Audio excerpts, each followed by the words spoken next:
This is typical of Europe's culturally enriching new arrivals. As you can see, this low-IQ black Congoid is practicing his best moves to carve up his hapless, naive European hosts. There are millions of others just like him ensconced in Ireland, the UK, Spain, Portugal, France, Belgium, Sweden, Italy, Germany, and countless other European nations. The compromised, traitorous European politicians aren't listening. The people have had enough. Now do you understand why these politically green-lighted so-called refugees of fighting age have been arriving in Europe without women and children? They're ready to burn Europe if they don't get the easy life they wanted and told to expect, and if their host European society doesn't bend to their will, to sideline over 2,000 years of European high culture and remnant Christianity to make Europe more like home, which ironically they claim to have fled due to its insecurity, violence, and economic privations.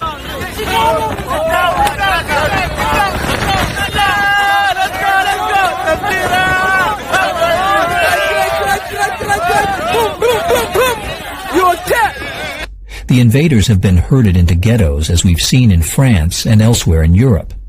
The civil upheaval looks opportune and spontaneous, which it's not. It's being led by mischief makers that are not black or Arab. The menace leads from the shadows in the rear, with money and influence peddling, which is the traditional currency of this tribe. The manipulator culprits are both unknown and unseen by the useful idiot invaders who are pushed and pulled with Hegelian precision to rape, riot, loot, and kill, to serve the goal of destroying the white European civilization. But why now? And is this a spontaneous organic occurrence, or planned, orchestrated, and meticulously executed, and if so, by who, and for what benefit? That's what we're going to answer here as we draw together seemingly disparate events that bring us to what's happening today and where they're taking us, including who is the they. We name names. France has been packed full of invaders since the murder of Libya's Muammar Gaddafi by U.S.-backed rebel forces. Much of Europe has foolishly accepted the so-called refugees coming through an uncorked Libya, which previously held back a wretched African human river of economic refugees looking for a first-world existence. Clueless, naive, liberal Europeans have foolishly embraced their destroyers to show they're virtuous, humanitarian, and not racist. The term racist and anti-Semitic have been weaponized. Racism and anti-Semitism is punishable by law in Europe. The Holocaust can't be questioned. Nationalism is reviled as being fascist and Nazi. Weak-willed, self-loathing European liberals cast themselves prone on the ground or take the knee to prove their superior virtue. Since when has hating your own race, culture, and heritage been a virtue? The answer is, since nationalism and one's white history has intersected with Marxist critical race theory, which has overtaken academia and infected public policy, corporations, the media, and popular culture. Marxism is Jewish in values, as was its author, Karl Marx. France's President Macron blames social media for France burning. We have news for him. It's the Africans and radicalized Muslims who have been transported to Europe through lawless Libya as the Mediterranean jump-off point to cross the sea to invade Europe. Behind these useful idiots are the puppeteers reshaping Europe in their image. Gaddafi warned this would happen if Libya was destabilized to serve Israel's interests. He called Libya the cork in the bottle of African discontent that would overcome Europe. Precisely that is happening. Obama, the unworthy Nobel Peace Prize winner, and Hillary Clinton did the U.S. neocons' bloody bidding in Libya. It was Hillary who murdered Gaddafi using American rebel-directed proxies. Overnight, the body of the dictator was placed on the ground for all in the city of Misrata to see for themselves. It's expected that he will be buried today in accordance with Muslim tradition, but that funeral may be delayed. And we're now seeing new images of those final moments before his death. In this video just released, there he is, crowds surrounding him. The last bloody moments of his life show him wounded and begging for mercy. He struggles, stumbles, and shouts, as he fights against the enraged rebels. Haram Aleiko, he says over and over, an Arabic expression that literally means, this is a sin for you. According to ABC's translators, it's generally used as a plea of vulnerability. Who can forget her cackle cry of, we came, we saw, he died. We came, we saw, he died. That was the starter's gun for the European invasion. The cork was pulled out of the bottle. They knew what came next. They knew it. Libya was a war for Israel, as was Iraq before it, then Syria, and they're still trying to get a war going by sanctioning and goading Iran. These Middle East wars serve Jewish interests by destabilizing its Arab neighbors who, united, threaten the greater Israel project of occupying all that sits between the Nile and Euphrates rivers. The two horizontal blue lines on the Israeli flag denote the two rivers, the great Zionist plan for a greater Israel whose historical opponents have been white Christian Europeans. Christianity in Europe has nearly gone. Now it's time for the white race, hence the invasion of Europe. The 9/11-2001 Twin Towers destruction were two cordite wicks that set it all off. We now know 9/11 was a joint collaboration between Israel and its loyal American deep state Shabbos Goys, and Sayenem, which is the real U.S. government which most Americans are clueless about, let alone realize it's almost exclusively run by dual-citizen American Israelis. America has a Zionist-occupied government. The CIA and Israel have collaborated before. They killed John F. Kennedy. Do you believe they murdered or were involved in the murder of your uncle? What have you come to personally? The CIA, yes, they were definitely involved in the murder and the 60-year cover-up. His comparatively recent 2019 declassified correspondence of 1962 are written threats to Israel Prime Minister Ben-Gurion to cut off Israel for secretly developing nuclear weapons at Dimona in Israel was the catalyst that got him killed shortly after he issued the threats to Ben-Gurion. To make its nuclear weapons, Israel was using stolen U.S. technology and uranium-234, stolen from the New Mech enrichment plant in Apollo, Pennsylvania. Kennedy's threat to abandon Israel would have immediately signaled to Israel's Arab neighbors that the American military umbrella was gone. The then newly 14-year-old state of Israel would likely not have survived without American protection. The world knows Israel is covertly nuclear armed. Yuval Steinitz is chairman of the Defense Committee in Israel's parliament. Why should the world tolerate you having nuclear weapons and not, say, Iran? First, again, we never admitted to have such weapons. But the very comparison is, I must say, it's very insulting, and I tell you why.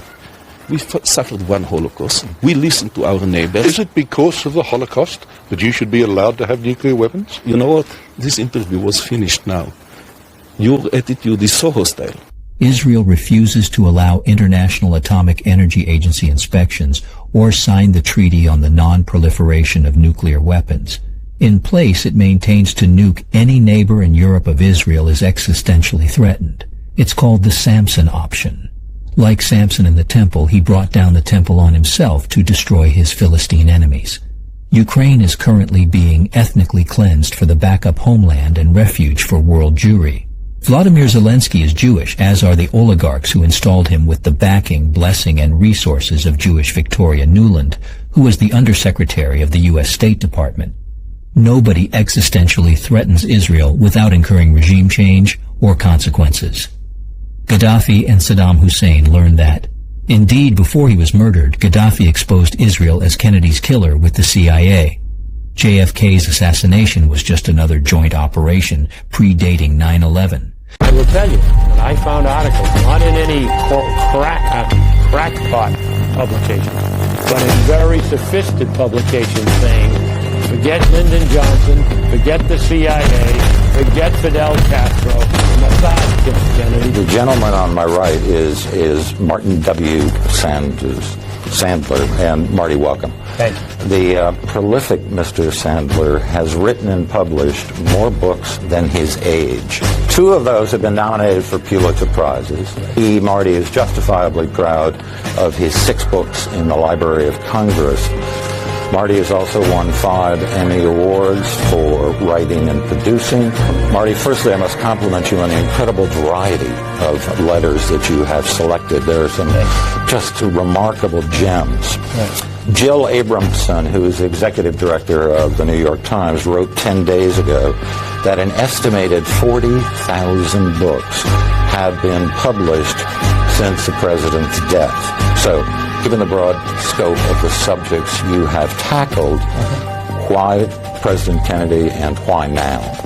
It was my conviction before I started this project that one could probably tell more about John F. Kennedy, the man, John F. Kennedy, the president, and the incredibly turbulent times in which he lived through letters. A very surprising series of letters between Kennedy and David Ben-Gurion, not only the premier of Israel, but the founder of Israel, in which they're very angry letters, in which Kennedy is saying to Ben-Gurion, I'm killing myself trying to get a nuclear test ban treaty. I've even got de Gaulle on board, and that's impossible.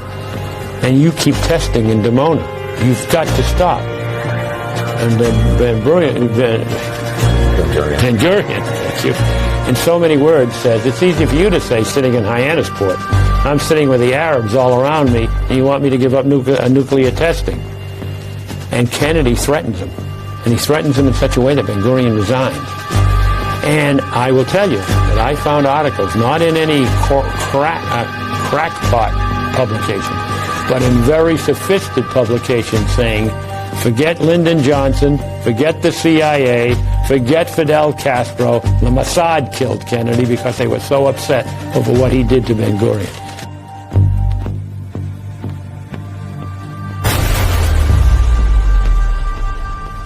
My guest today is Shabtai Shavit, who is the former head of the Mossad. And if you know what the Mossad is known for, we're going to get right into it. Thoughts on Soleimani being taken out and Mohsen Fakhrizadeh being taken out, the number one nuclear scientist. When that happened, what did you think about? Like, where did your mind go when you saw Qassem Soleimani and Fakhrizadeh being taken out? I'll tell you what went through my mind. The notion that when we did similar or identical operations like this in the past, no one in the world knew about it. Very interesting. Very interesting. So in other words, you wouldn't have taken credit for it. I would have, and not only that, I would plan it in such a way that I'll have that deniability even after the event.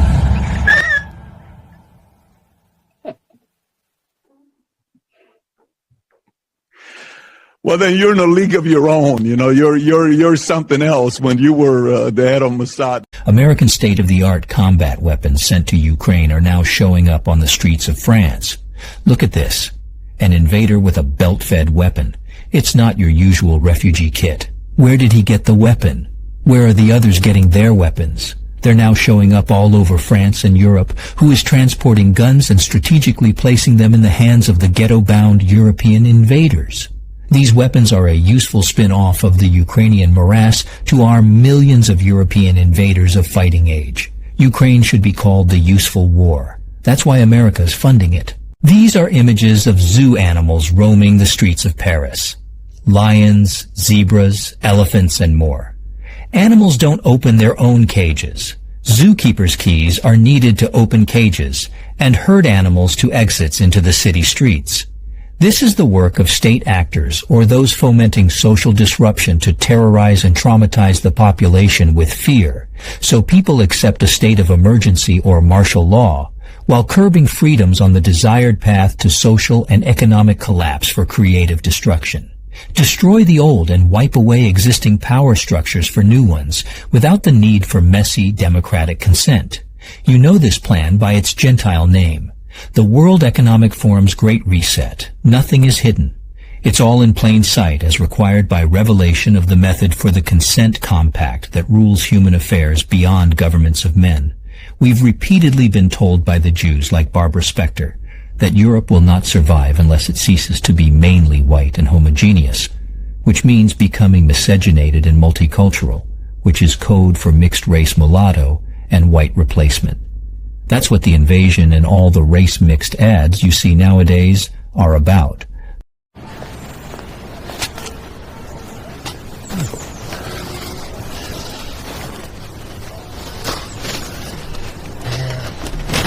Can I help you, mate? Do you think these glasses suit me? No. Oh, right. Should have gone to Specsavers. Take the guesswork out of choosing glasses. The media is jamming it down our throats. We never ever saw these ads before in mainly white majority nations.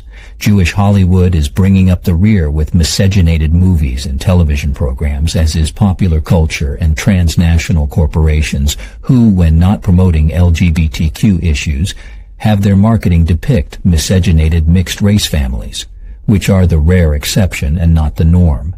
The races have always sought out their own kind and blood for security and comfort.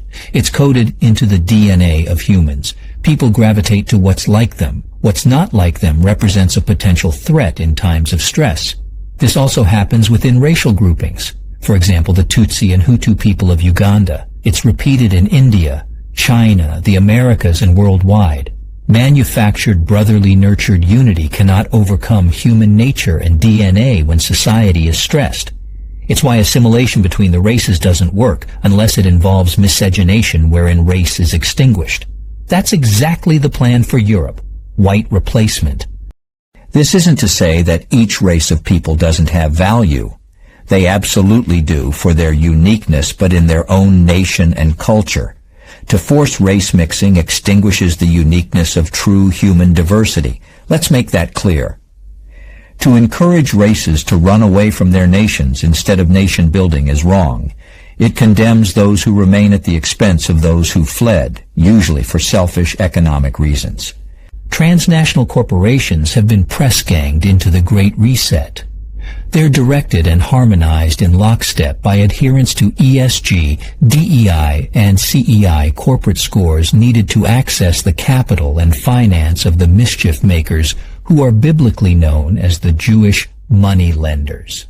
The Jewish-led $20 trillion BlackRock is just one of a host of similar Jew-led investment houses and banks where the tribe dominates.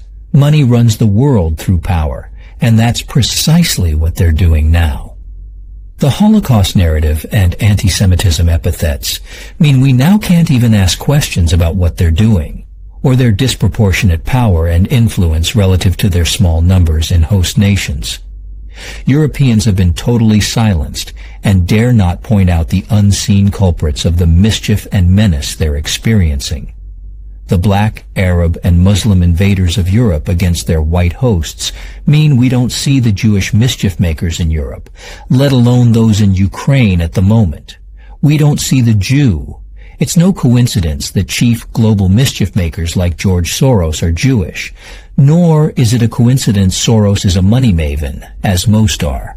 Money magic is a fiction most people don't comprehend. They have no idea the true nature of money and how it's brought into existence and extinguished to control the affairs of men and direct discipline individuals using debt. Most people are focused on daily existence and their debts to work out who owns them and is pulling the strings. White replacement is real, folks. And it's not just in Europe. It's your own future. Open your eyes. And moreover, look whose interests are being served by the upheaval we've been witnessing. And the white replacement which they deny. But we can plainly see with our own eyes because we're experiencing it. Europe is living it. You'd better wake up real fast. There is an undeclared war on you, your race, culture, and way of life. That's what you're seeing in Europe, and that's what you're going to see closer to home with turmoil brought about by events and changes you could never have imagined possible. Wise up. With a racially atomized Europe and the Middle East in constant turmoil, Israel and the Jewish diaspora are free to fill the power vacuums where they don't already control. The Greater Israel Project will encounter no opposition in the Middle East or from Europe with the white races decimated. America was controlled long ago with a Zionist-occupied government that fights and finances wars for Israel. The alternative is Jewish nuclear weapons. From Greater Israel, it's a mere formality to world conquest as promised and directed by the Jewish Talmud. Talmudic Jews believe they're destined to rule the world as the rightful inheritors. These are not our words. Jewish supremacy is ardently believed by Jews. They truly believe they're chosen. They're convinced they're chosen to rule the world. Because their numbers are comparatively small, they pit non-Jews or Gentiles, as they're known, against each other to destroy each other, and Jews fill the vacuum they don't already control. Divide and conquer. They're always careful you don't see the Jew. That's why they have a practice of assuming names and identities of their hosts while never really assimilating. That's how the wandering Jew and their identity has survived for thousands of years without a homeland until they proclaimed Palestine as Israel in 1948. Jews had a tenuous hold on Israel until Ben-Gurion covertly nuclear armed it. Now the only tangible threat is white Europe. It's why Israel's Samson nukes are pointed at Europe. The Holocaust narrative is about white Christian Europeans and their history to expel or exterminate the Jews for the mischief and menace they've caused since engineering the crucifixion of Jesus Christ and before. The Jewish claim of persecution is why Hitler is so important to Jews to manufacture white guilt and fuel perpetual rank-and-file Jewish fear. Hitler has been the Jewish lightning rod since World War II. The Nazis are their proof of a Holocaust, when in truth it's just a narrative kept alive by a Holocaust industry. It's a narrative that today cannot be questioned under the threat of jail in much of Europe, and increasingly around the world, by the introduction of hate speech laws, which are really designed to protect the Holocaust, which provides cover for Jewish criticism for their mischief and menace. Often when there is dissent expressed in the United States against policies of the Israeli government, people here are called anti-Semitic. What is your response to that as an Israeli Jew? Well, it's a trick. We always use it. When from Europe somebody is criticizing Israel, then we bring up the Holocaust. When in this country people are criticizing Israel, then they are anti-Semitic. And the organization is strong and has a lot of money, and the ties between Israel and the American Jewish establishment are very strong, and they are strong in this country. As you know, they have power, which it's okay. They are talented people, and they have power, money, and media, and other things. And their attitude is Israel, my country, right or wrong, the identification. And they are not ready to hear criticism. And it's very easy to blame people who criticize certain acts of the Israeli government as anti-Semitics, and to bring up the Holocaust and the suffering of the Jewish people, and that justify everything we do to the Palestinians. Jews use never again as their rationale for all the mischief they create for non-Jews. It's their reason for self-defense, just as anti-Semitism is self-defense for non-Jews. Get rid of the European white Christians once and for all using Muslims, race-mixing white Europeans, and it creates unreconcilable internal strife, and the eternal white European threat to Jews is neutralized, as is nationalism, which is the enemy for Jews. That's what you're seeing in Europe. The rise of the far right is the only glimmer of hope for white Europeans to save themselves, but they'll be equated to Nazis by philo-Semite white race traitors. European state security apparatuses will be used to attempt to crush the white rescue operation. This will lead to even more civil unrest in Europe. Europe looks like it has Middle East and African problems, an irreconcilable clash of civilizations, but Jews have fomented it and are now exploiting the division they engineered. Gaddafi warned Europe. Jews are at the center of it, as Barbara Specter will soon admit to you. Europe has not yet learned how to be multicultural, and I think we're going to be part of the throes of that transformation, which must take place. Europe is not going to be the monolithic societies that they once were in the last century. Jews are going to be at the center of that. It's a huge transformation for Europe to make. They are now going into a multicultural mode, and Jews will be resented because of our leading role. But without that leading role and without that transformation, Europe will not survive. If you're white, then you suspect the black man. If you're black, you suspect the white man. And they know that. They know that. And they know that because the minute they can get that going between that black guy and that white guy, the Jew becomes invisible. Nobody sees the Jew anymore. It's the end of days.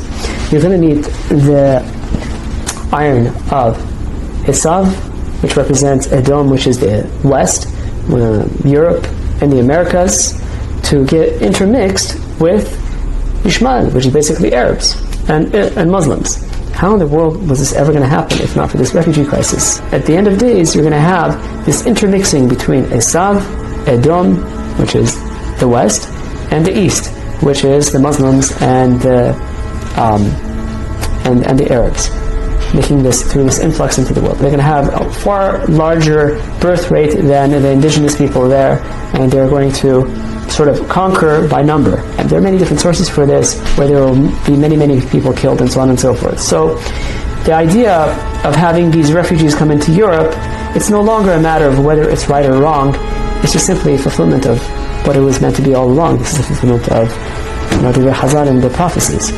This has to happen, and this is just another sign that we are nearing, the completion of this tikkun of the entire world. But we know one thing, right? That when it comes to the classic Rome, which is Europe, they're finished.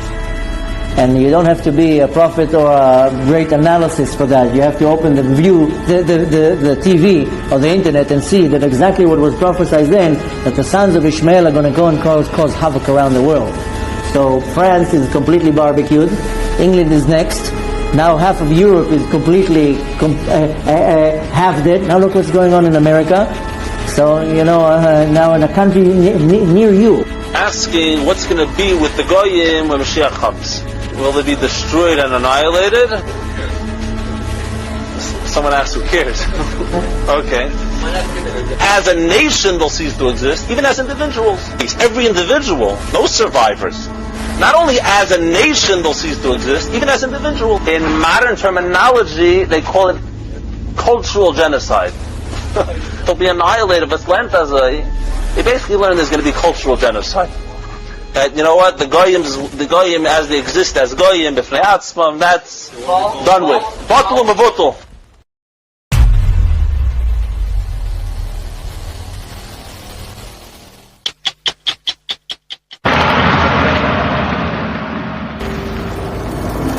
There's something crazy about this world. We went to war with Iraq because we thought they had nuclear weapons. But Israel, we've known that they've had them for the past 18 years. That's the Negev desert, and that's the Dimona reactor. The signs on the fence say no photography, and I'm not inclined to push our luck at the moment. 6 levels below ground, the Israelis had built a plutonium reprocessing plant, a nuclear bomb factory. To this day, Israel still refuses to acknowledge its existence. In 1986, the Nunu duped Israel's vaunted security apparatus and smuggled a camera into the secret Dimona plant. His photographs exposed the world's greatest nuclear cover-up. What he showed was that Israel's nuclear arms program was far bigger and much more powerful than anyone had even dreamt possible. Enough material every year for 10 bombs. The Israeli government simply lied. To this day, the Israeli government defends its actions. Yuval Steinitz is chairman of the Defense Committee in Israel's parliament.